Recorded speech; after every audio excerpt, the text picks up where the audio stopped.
بسم الله الرحمن الرحيم. الحمد لله رب العالمين، وصلى الله على سيدنا محمد وآله الطيبين الطاهرين. رب اشرح لي صدري ويسر لي أمري واحلل عقدة من لساني يفقه قولي. اللهم علمني ما ينفعني وانفعني بما علمتني واجعله حجة لي لا علي برأفتك ورحمتك يا أرحم الراحمين. السلام عليكم جميعا ورحمة الله تعالى وبركاته. مر بنا في المحاضرات الثلاث السابقة مجموعة أسئلة من الأخوة المتابعين لهذه المحاضرات التقويمية، والتي كانت تتعلق تحديدا فيما تقدم من المحاضرات الخامسة والسادسة والسابعة. والآن نأتي على المحاضرة الأخيرة التي تتعلق بهذه الأسئلة، حيث مرت بنا 7 مجاميع من الأسئلة، والآن نأتي للمجموعة الثامنة. وردت عدة أسئلة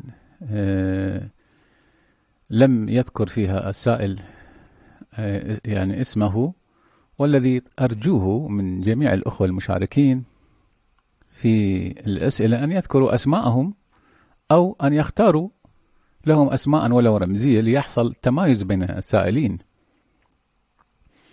يقول الأخ السائل: عندي بعض الملاحظات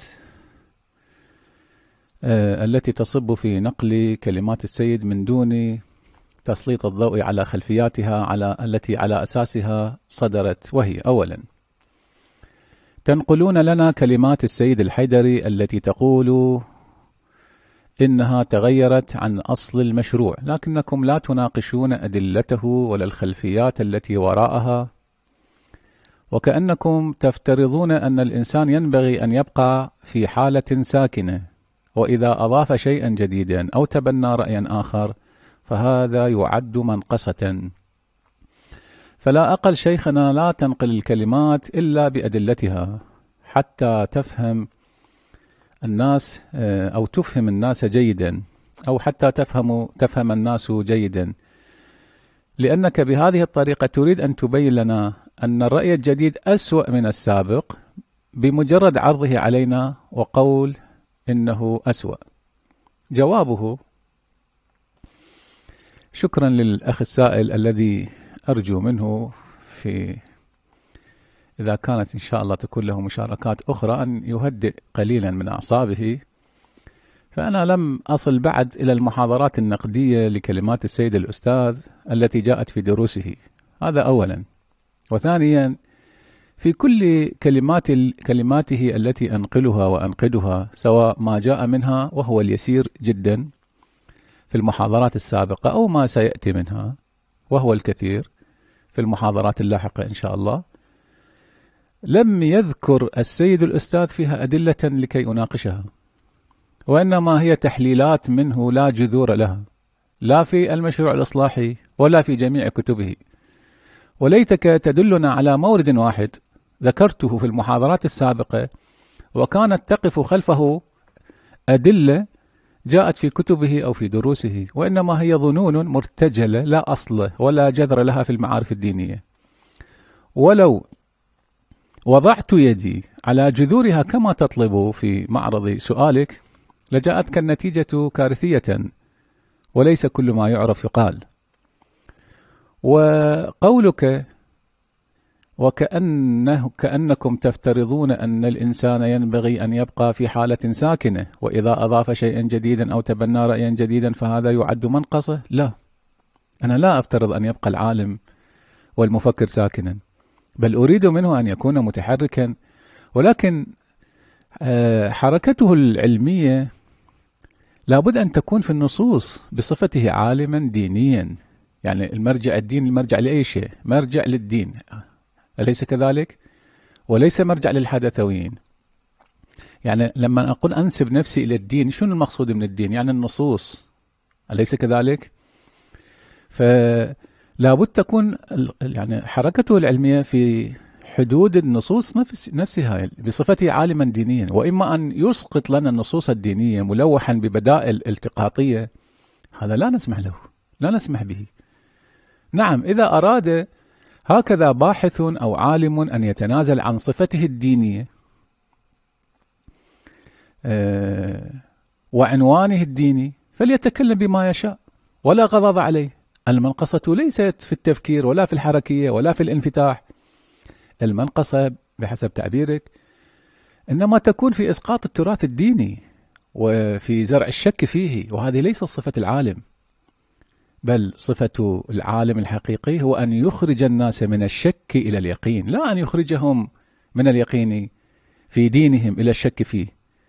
وفرق عظيم عزيزي بين أن نعالج مواضع الضعف فيه وبين أن نرميه بسهام الشك.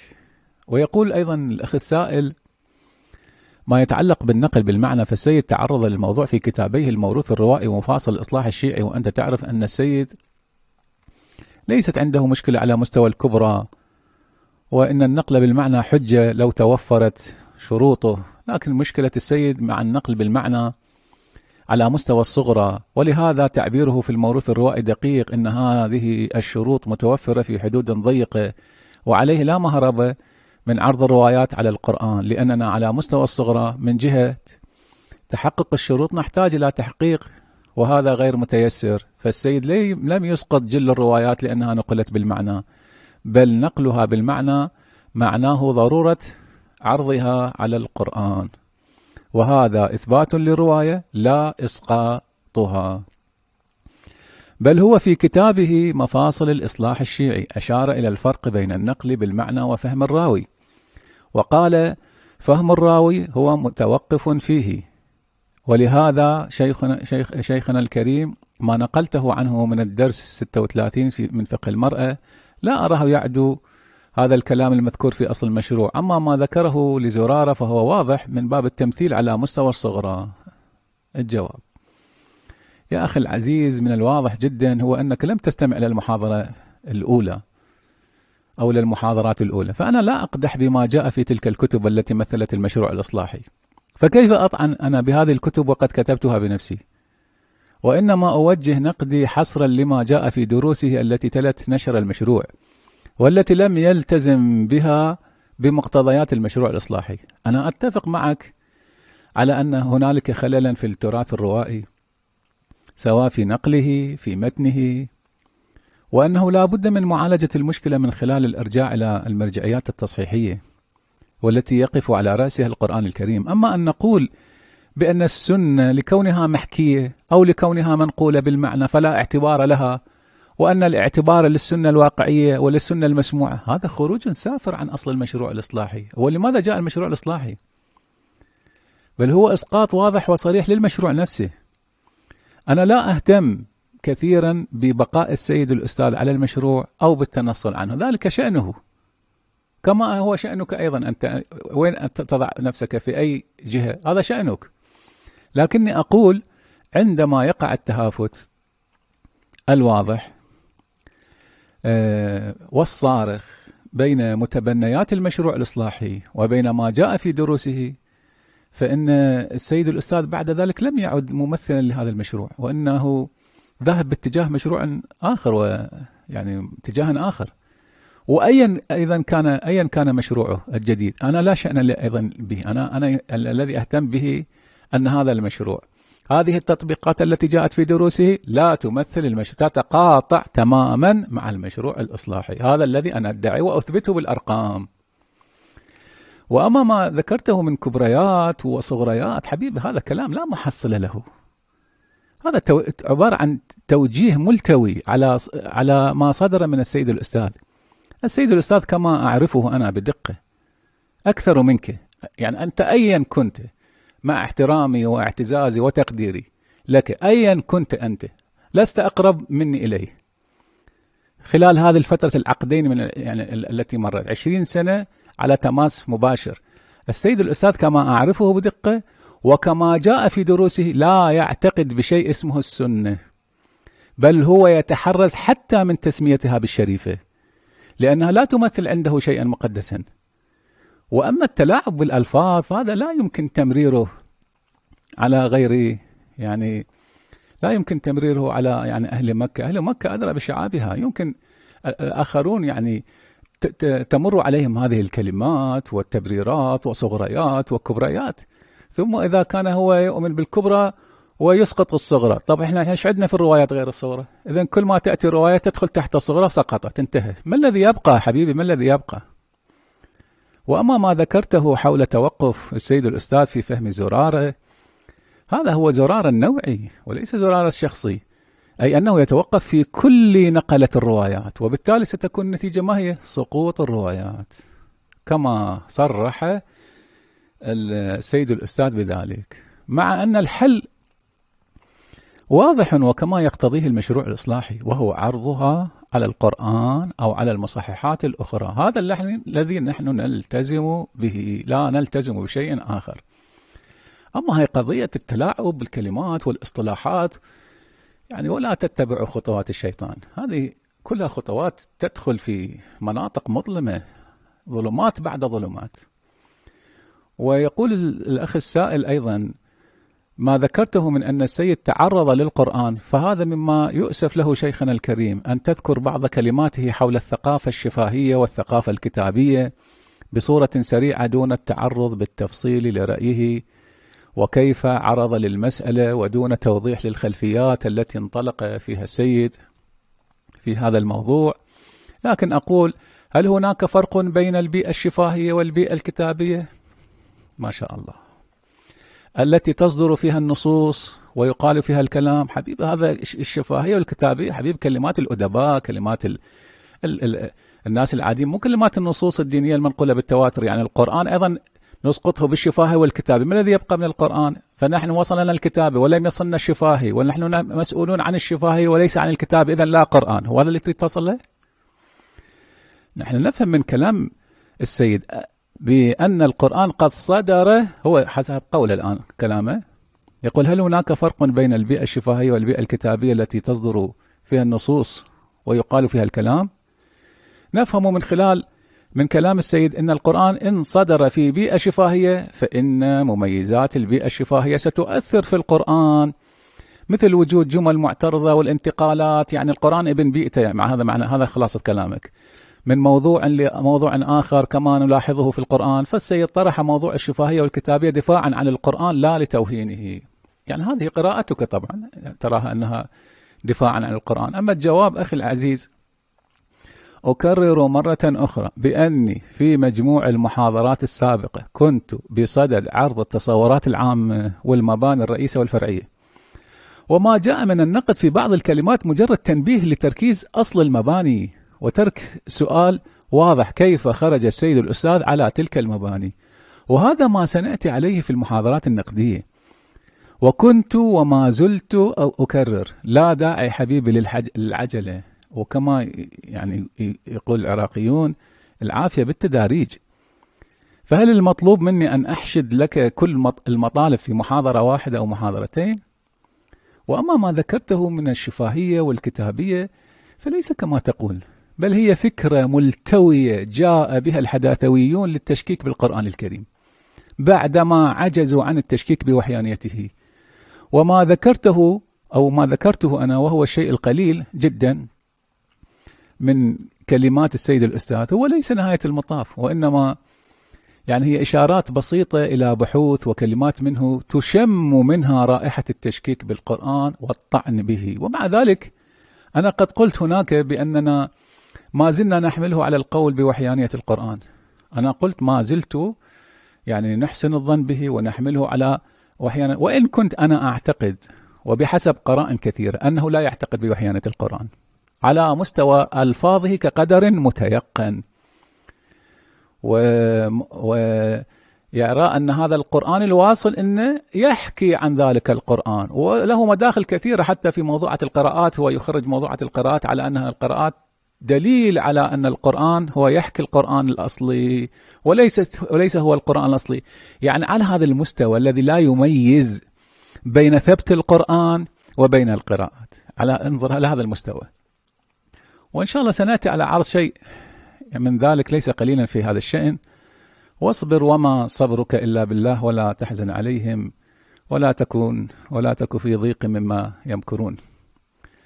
وأخيرا يقول الأخ السائل العزيز الذي أحيي فيه شجاعته وصراحته وحرصه على توخي الحقيقة، يقول: نتمنى عليك شيخنا وأنت محل تقدير واحترام أن تضع كلمات السيد في سياقاتها وتعرض أدلتها وتبين انطلاقاتها، وإذا لم يعجبك مبنى جديدا للسيد الحيدري وتراه بحسب رأيك مخالفا لأصل المشروع أن تعرض الرأي الجديد وأدلته وتناقشه وأن تناقشه، لا مجرد أن تعرض الرأي الجديد وكأن عرضه مقارنة بالسابق دليل توهينه. مع الشكور. الجواب: أقول يا أخي العزيز إن الأولى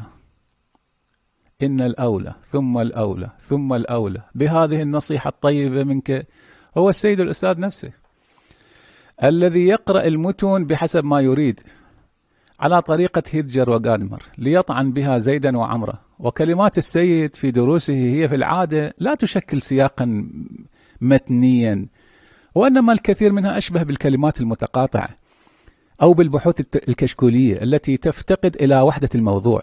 أنت بإمكانك أن تطالع 10 دروس في أي مادة من دروسي. أنت اذهب الآن وافتح الموقع الرسمي وأنت مغمض، مو أنت مفتح عينك، وأنت مغمض، ودوس على اضغط على أي زر من الدروس واختر 10 دروس، هم اللي تختارها 10 دروس أيضا بشكل انتقائي كما تحب، وستكتشف ذلك بوضوح. أنا لا أريد حقيقة التعريض هنا بالسيد الأستاذ، إنما أنا أصف واقع حال عشته وكنت على تماس شديد معه، ويمكنك طبعا التحقق من هذا الأمر من جميع المقررين الذين أو المصنفين في واقعهم الذين كتبوا للسيد الأستاذ من المتقدمين والمتأخرين. هم بإمكانك أن تتصل بأكثر من واحد وتفهم حقيقة الأمر من هذا القضية. ومع ذلك أنا لا أنطلق في نقدي من جزئيات صغيرة منفلتة عن السياق كما عبرته، وإنما من مطالب يصر السيد الأستاذ على تكرارها في أكثر من مناسبة. ولذلك ستجد في نقدي أني أرجع مقولاته وتصريحاته الخاطئة إلى أكثر من درس. وينبغي أن يكون حبيبي، ينبغي أن يكون حرصنا وأن تكون غيرتنا على إسلامنا وعلى رسول الله صلى الله عليه وآله أكثر بكثير من غيرتنا على أشخاص مهما أحببناهم ومهما خدمناهم. ومرة أخرى أيضا أكرر شكري واعتزازي بالأخ السائل الذي لم أعرف اسمه،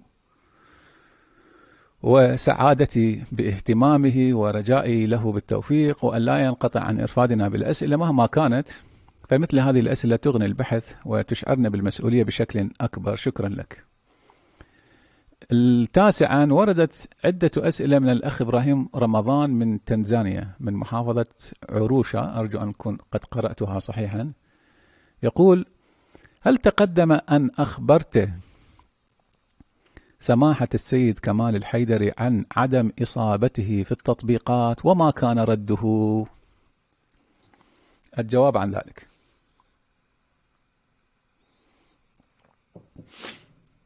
نعم، أخبرته بشكل مباشر ببعض من ذلك في لقاءات خاصة، وكان هو يباشر بعرضها علي في تلك اللقاءات، وكنت أفندها بحضرته، أو على الأقل أفند شطرا ليس قليلا منها، ومن تلك ما يتعلق بتعدد الزوجات ومصادق الصلاة وأمور أخرى تتعلق بتصويره لله عز وجل، وبقضايا أخرى كاد أن يتوقف قلبي عند سماعها.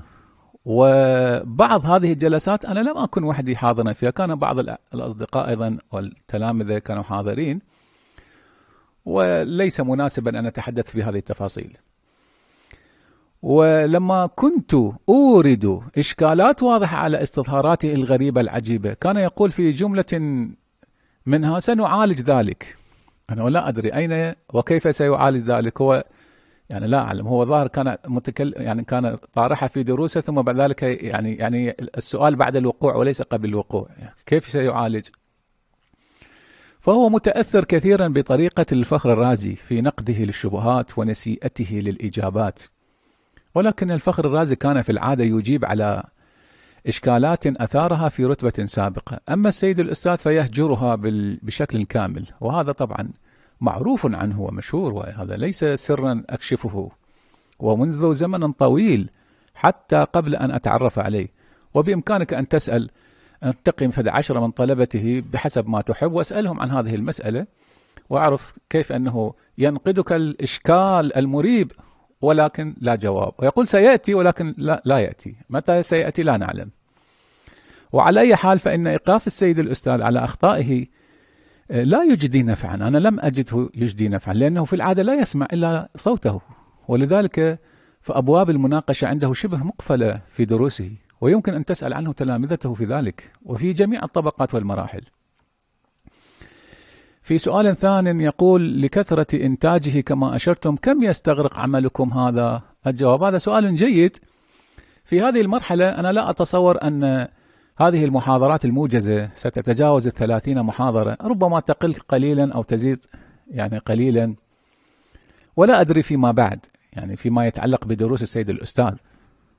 فربما إذا سمح لي وقتي أعود إليها لتقديم رؤية نقدية جديدة مضافة يعني فيما بقي منها، أو فيما يتعلق بنفس المشروع الإصلاحي. فكما قلت بأن الأمر موكول للعلماء، يعني هذا ما يتعلق في الدروس. أما فيما يتعلق بنفس المشروع الإصلاحي، أنا كما قلت بأن الأمر هذا موكول للعلماء والأساتذة الكبار من الحوزتين، وأن عملي الأساسي الذي أشتغل فيه هو دورة التفسيرية الخاصة بي، التي أعتمد فيها بشكل أساس على رؤية أهل البيت عليهم السلام في التفسير.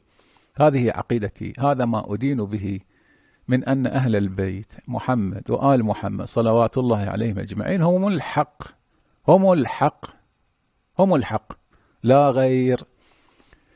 فماذا بعد الحق إلا الضلال، فأنا تصرفون.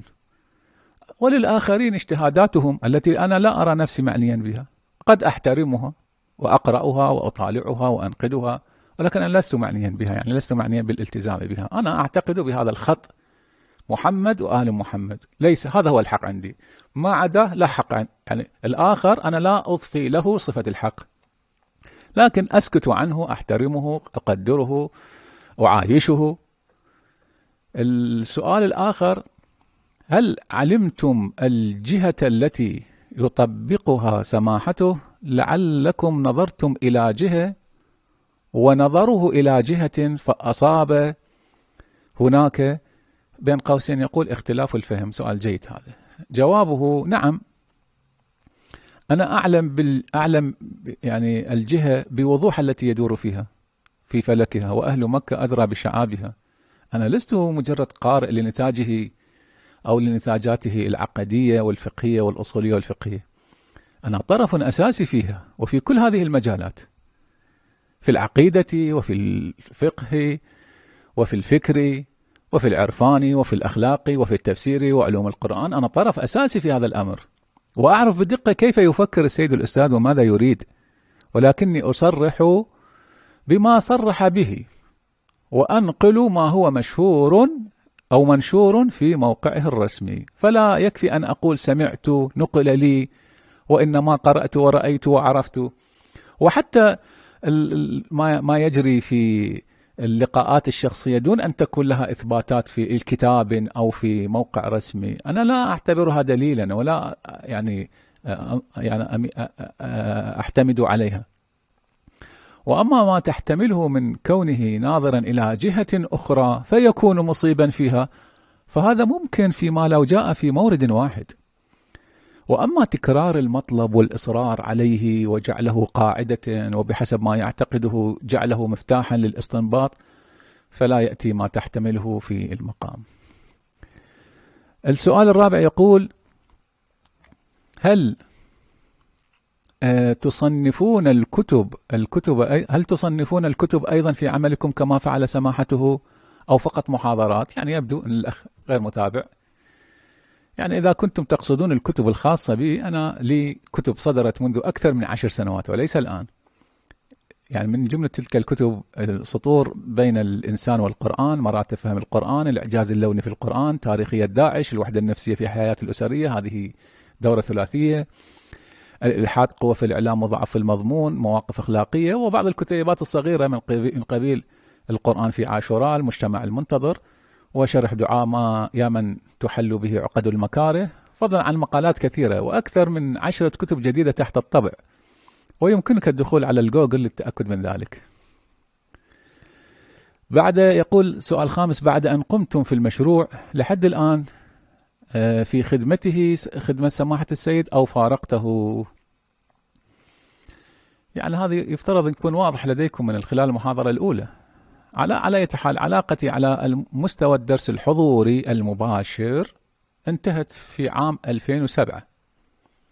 بدأت 1999 أو 99 1999 وانتهت 2007. وعلى مستوى العمل انتهت في مطلع عام 2019. وعلى المستوى الشخصي كانت مستمرة إلى يوم صدور أول محاضرة من هذه المحاضرات التقويمية، حيث انقطع التواصل بيننا. وقد أكون أنا المقصر في هذا الانقطاع الأخير، ولكني لم أجد التواصل المباشر مناسبا بعد قيامي بنشر هذه المحاضرات. وطبعا يبقى للسيد الأستاذ فضله علي ما حييت على المستوى العلمي والمستوى الاجتماعي، وقد تأتي الفرصة للتواصل ولا أمانع من ذلك. وأما العمل بهذا الحال وبأي شكل من الأشكال فلا مجال للعودة فيه. السؤال السادس يقول: لو جلست معه وتراجعون أو ترجعون إلى أصل المشروع وتصلحون معا أو تصطلحون معا أو تصلحون المشروع معا، يعني ما أعرف بدقة ما الذي يريد. الجواب ظهر فيما تقدم. المجموعة الأخرى وردتنا مجموعة أسئلة جديدة من الأخ العزيز الشيخ ثامر الإبراهيمي، يقول فيها بعد التحية والدعاء: عندي تساؤل أود إيصاله إلى سماحة الشيخ طلال الحسن، وهو: هل سماحة الشيخ سيخرج من هذا الامتحان الصعب بنجاح ويثبت جميع مدعياته على سماحة المرجع السيد الحيدري دام ظله، خاصة وأن سماحته أنشأ تلك المدعيات، يعني يقصدني أنشأ تلك المدعيات على نحو إطلاقات والعمومات ولم يستثني شيئا من تراثه الفكري درسا وتأليفا وفي شتى العلوم. لذلك أود أن أتجرأ بالسؤال عن ضرورة إثبات ما يدعيه، وبالتحديد يثبت ما يلي: أولا، أن السيد الحيدري دام ظله أسقط التراث الروائي وهدمه، وبعدة عبائر صدرت من سماحة الشيخ، مثل أسقط مطلق الروايات، هدم التراث الروائي بأجمعه. وكيف يوجه ما صدر منه من كتب ومؤلفات قديمة وحديثة تعتمد في طياتها ما ثبت لديه من الروايات، وهي ليست بالقليلة، ومطلع عليها ومقروءة من الطلبة وغيرهم؟ الجواب: وعليكم السلام ورحمة الله تعالى وبركاته. حياكم الله شيخنا العزيز، وشكرا لكم على هذه الأسئلة التي آمل أن تكون إجاباتي فيها واضحة وصريحة. أيضا، كون السيد أسقط التراث الروائي بأسره هذا ليس من عندياتي وليس من تحليلاتي، وإنما هو بكلمات واضحة وصريحة جاءت في أكثر من درس من دروسه، وسيأتي بيان ذلك في المحاضرات النقدية إن شاء الله. إذا كنت تقصد هذه المساحة أنه أنجح أو لا أنجح، إن شاء الله أنا عندما أعرض، وهذا يبقى الحكم لكم فيما بعد إن شاء الله. وأيضا أنا لا أهدف أنجح أو لا أنجح، هذا أصلا لا قيمة له عندي. نجحت أو لم أنجح، ارتقيت أو لم أرتقي، هذا لا يعدل عندي جناح بعوضة. أنا يهمني أنا أدي وظيفتي الشرعية والأخلاقية تجاه ديني وتجاه مذهبي وتجاه حوزتي وتجاه المشروع الإصلاحي اللي أنا أعتقد به. ما عدا ذلك ما الذي يحصل هذا لا من عملي، ولست حريصا عليه أيضا. وأما ما صدر منه من مؤلفات وتناولت اعتماده على الروايات، فالنقد ليس موجها لا حبيبي. أنا لا أنقد تلك الروايات اللي جاءت في الكتب، النقد موجه حصرا لما صدر في دروس السيد الأستاذ في السنوات الأخيرة والتي تمثل رأيه الأخير، وقد ذكرت ووضحت هذا في أكثر من محاضرة. يقول ثانيا: إن السيد الأستاذ دام ظله أسقط حجية الضرورات الدينية على نحو الإطلاق، حيث ذكر سماحته أن السيد الأستاذ يعني أنا ذكرت أن السيد الأستاذ يعتقد بأنه لا توجد ضرورة دينية، لا توجد إجماعات، لا توجد خطوط حمر، فهل يلتزم سماحة الشيخ بإثبات ذلك رغم ما تحويه دروسه وكتبه من اعتماد ما ثبت من ضرورته وما ثبت من أنه خط أحمر؟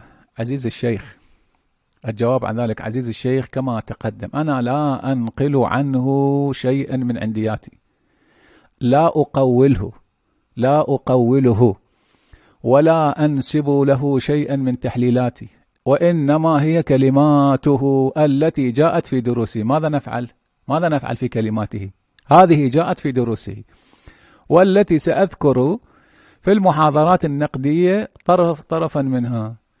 فهل من المناسب أن أتقول عليه شيئا لم يقله؟ هل هذا يناسب؟ يعني هل هذا منطقي موضوعي؟ وهذا سهل فضحه وسهل الكشف عنه، وهذا أصلا لا ينبغي يعني للطالب اللي يدرس في البكالوريوس أو في المقدمات أن لا ينبغي له أن يحترم علمه وأن لا يفعل ذلك.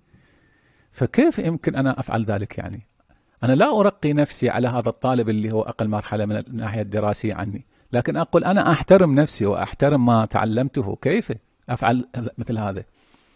ولكن للأسف هذا الذي أنت تنقده وأنا أنقده أيضا، للأسف هو ما كان يفعله السيد الأستاذ في بعض دروسه. كان يتقول على بعض العلماء أمورا لم ينطقوا بها، من قبيل ما نسبه للشيخ محمد تقي التستري بشأن الشيخ الطوسي في أكثر من مورد، وسيتضح لكم ذلك إن شاء الله بصورة عملية في المحاضرات القادمة.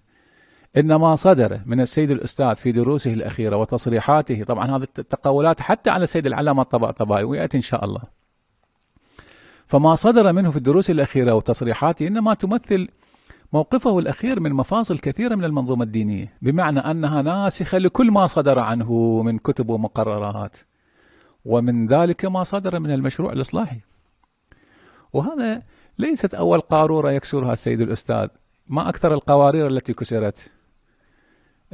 ثالثا يقول إن السيد الحيدري ذا ظله قدم قراءة، يعني علي أنا أثبت ذلك، يعني هو يقول أنت ادعيت ذلك وعليك أن تثبت أنك قلت أن السيد الحيدري قدم قراءة تفريطية مشككة في مجمل دروسه فقه وأصول وفلسفة وغيرها.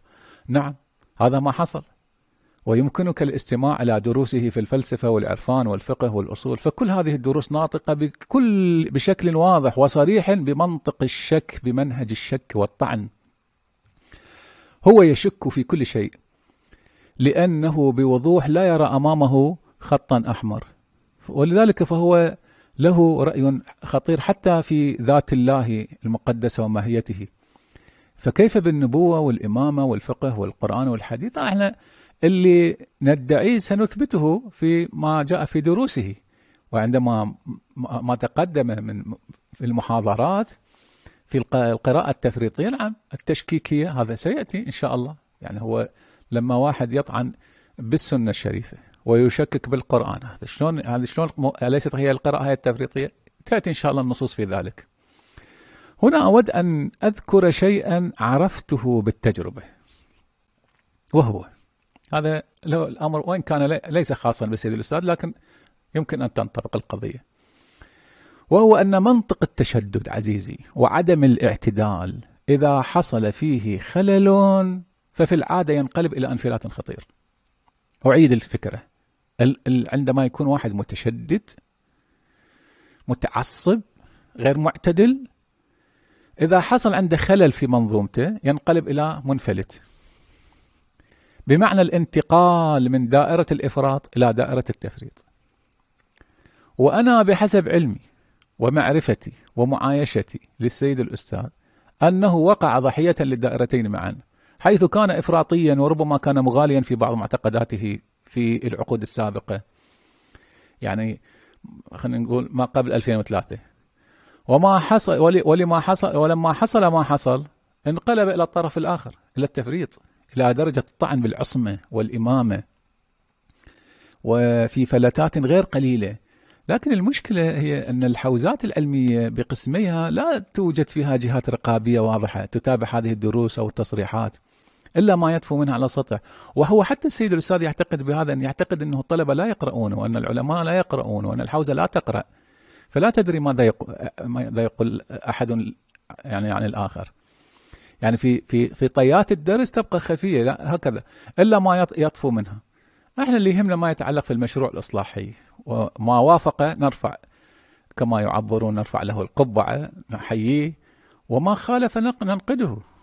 ولو قيل لي الآن لو قيل لي ما هو الوجه الآخر للسيد الأستاذ، سأقول بكلمة واضحة وصريحة: الشك يعيش فيه. رابعا، طبعا الشك، قد واحد يقول شك إيجابي، وواحد يقول شك سلبي وكذا، هذه يعني قضية طويلة وعريضة، وأنا لا أحب أن أدخل فيها، يعني لا نخرج بنتيجة قد، على أي حال. الرابع أن يقول، يعني علي أن أثبت أن السيد الحيدري يلاحظ عليه لا بنحو القطع أنه يشكك في حجية القرآن الكريم وفي حجية ألفاظه، رغم قول سماحته لا بنحو القطع، يعني قولي أنا لا بنحو القطع، ولكن أيضا لا بد من إثبات العكس بكل الأحوال. جواب هذا ما سيأتي إن شاء الله في المحاضرات النقدية لدروسه، ومن ذلك تشكيكه بسياق الآية القرآنية الواحدة، فضلا عن طعنه بسياق الآيات، فضلا عن سياق السورة. وطبعا هذا موضوع طويل، وللأسف ومما يؤسف له أن هذا الموضوع اللي هو ينهدم فيه القرآن جملة وتفصيلا، لا يبقى من القرآن باقية عندما نسقط سياق الآية. عندما تسقط سياق الآية بعد ما تستطيع تحتاج أنت بآية، ولا ما في شيء، ماكو رابط. في هذا الموضوع للأسف تقول فيه تقولا فظيعا على سيد العلامة الطباطبائي، كما إن شاء الله يأتي في حينه.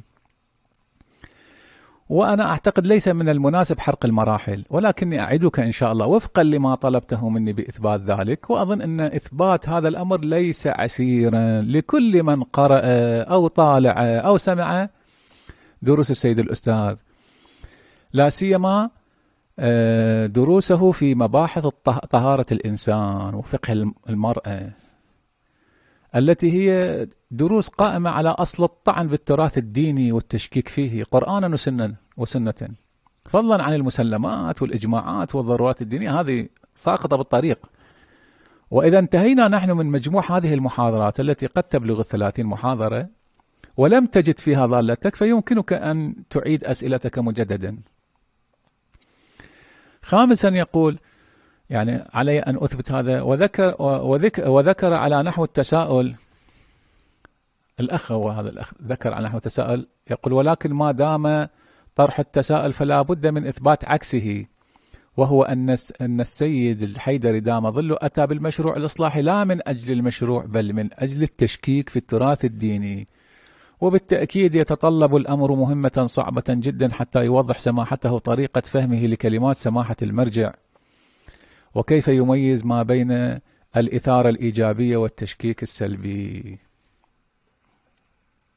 يعني هي يبدو كلمات السيد الأستاذ طلاسم، يعني وغير قابلة للفهم، يعني فما أعرف إلما الموجهة، ما أدري إذا كان على هذا الرأي مالتكم يوضح طريقة فهمه لكلمات. هذا طبعا اعتذار على أي حال، هذا اعتذار لطيف من سماحة الشيخ للسيد الأستاذ. واسمح لي أن أوضح لكم بعض الأمور. أولا، أنا لم أقل بأن السيد الأستاذ أتى بالمشروع لا من أجل الإصلاح، وإنما من أجل التشكيك في التراث الديني. أنا لم أقل ذلك، ولا توجد أعتقد جملة فيما تقدم. وإنما قلت بأن ما طرحه السيد الأستاذ في دروسه وليس في كتبه، ما طرحه السيد الأستاذ في دروسه من انفلات خطير عن المباني الأساسية للمشروع الإصلاحي، شبيهة تتقاطع مع أصل المشروع. هذا الذي أنا أقوله وأدعيه وأثبته إن شاء الله. وكأن الإصلاح عنده هو زرع الشك، يعني الدروس أثبتت ذلك، مو المشروع ليس كذلك، المشروع بريء. الدروس أثبتت كأن الإصلاح عنده هو زرع الشك في التراث الديني والطعن فيه، وليس العمل على إصلاحه. في حين حبيبي أن المشروع الإصلاحي ماذا ينادي بالإصلاح.